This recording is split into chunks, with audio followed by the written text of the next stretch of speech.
गणेशोत्सव आणि कोकणवासियांचं नातं वेगळंच. त्यामुळे बरीच जण गणपतीच्या आगमनासाठी आपापल्या गावी चाललेत. त्यांच्यासाठी मोफत बस सेवा देण्यात आली आहे. पण आजच्या जगात काहीच मोफत असं मिळत नाही. आणि विषय जेव्हा राजकारणाचा असतो तेव्हा तर मोफत सेवेमागे काही ना काही हेतू हा असतोच.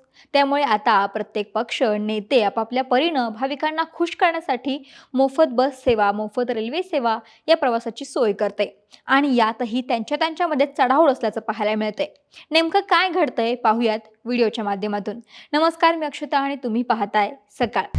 आता isakal.com आहे देशातील नंबर 1 ची मराठी न्यूज वेबसाईट. प्रत्येक अपडेटसाठी isakal.com ला नक्की भेट द्या. गणेशोत्सवाच्या पार्श्वभूमीवरती कोकणात जाणाऱ्या गणेश भक्तांसाठी तसेच मुंबईतल्या प्रमुख गणेश मंडळांपर्यंत पोहोचण्यासाठी मोफत बस सेवा पुरवण्यासाठी राजकीय स्पर्धा सुरू झाली आहे. भाविकांना खुश करण्यासाठी भाजप, शिवसेना, शिंदे गट आणि इतर सामाजिक संस्थांनी मोफत बसची घोषणा केल्यानं आता या सोयींमध्ये कोण वरचढ ठरतं याकडे लक्ष लागले. भाजपने मुंबईहून कोकणात जाणाऱ्या भाविकांसाठी 350 पेक्षा अधिक मोफत एसटी बस आणि विशेष रेल्वे गाड्या उपलब्ध करून दिल्या.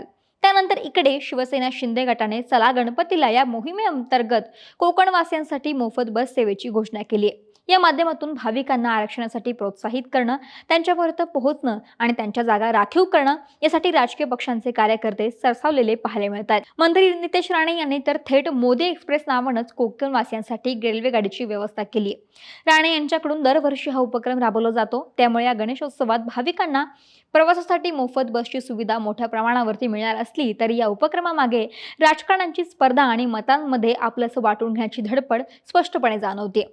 शिवसेना उद्धव बाळासाहेब ठाकरे पक्षाचे माजी नगरसेवक सचिन पडवळ यांनी मात्र यावरती जोरदार टीका केली. उत्सवाच्या नावावरती या सर्व राजकीय सहली आहेत. महापालिकेची निवडणूक जवळ आल्यानं हे सर्व केलं जातंय. मात्र याचा फायदा सर्वसामान्यांना अजिबात होत नाही. यामध्ये राजकीय पक्षांच्या पदाधिकारी आणि नातेवाईकांचा भरणा अधिक असतो. हा सर्व पैशांचा खेळ आहे.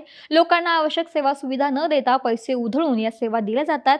आमच्याकडे पैसा नसल्याने आम्ही यापासून दूरच आहोत, अशी टीका यावेळी ठाकरे गटाच्या माजी नगरसेवकांना केली. दरम्यान सरकारच्या पातळीवरतीही महाराष्ट्र राज्य मार्ग परिवहन महामंडळाने 5200हून अधिक बसेस कोकणात सोडण्याचा निर्णय घेतलाय.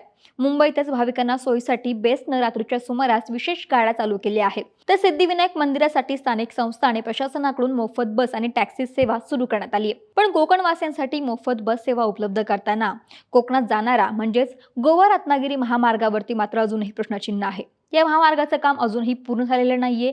मोफत बस सेवा देत असताना ही बस ज्या महामार्गावरून जाते तर रत्नागिरी गोवा महामार्गाची अवस्था आपण जर पाहिलं तर बिकट आहे. रस्त्यात खड्डे आहे की खड्ड्यात रस्ता काढलाय हा प्रश्न नागरिकांसमोर आहे. मोफत रेल्वे प्रवास करताना त्या बसमधून प्रवास करताना ज्या खड्ड्यातूनची बस जाते त्याच्यामधून प्रवाशांची, भाविकांची काय अवस्था होते हा देखील प्रश्न या निमित्तानं उभा राहतो. त्यामुळे आगामी निवडणुकीच्या तोंडावरती मोफत बस गणेश भक्तांसाठी की मतांसाठी असा प्रश्न आहे आणि त्याच्यामुळे राजकीय स्पर्धा सुद्धा पेटली आहे. या संपूर्ण प्रकरणाविषयी तुमचं मत काय आम्हाला कमेंट करून जरूर कळवा. महाराष्ट्रातील सर्व बातम्यांचे विश्वासार्ह व्यासपीठ सकाळच्या सर्व सोशल मीडिया प्लॅटफॉर्मला लाईक, फॉलो आणि सबस्क्राईब करा. तसंच सर्व नोटिफिकेशनसाठी बेल आयकॉन प्रेस करायला विसरू नका.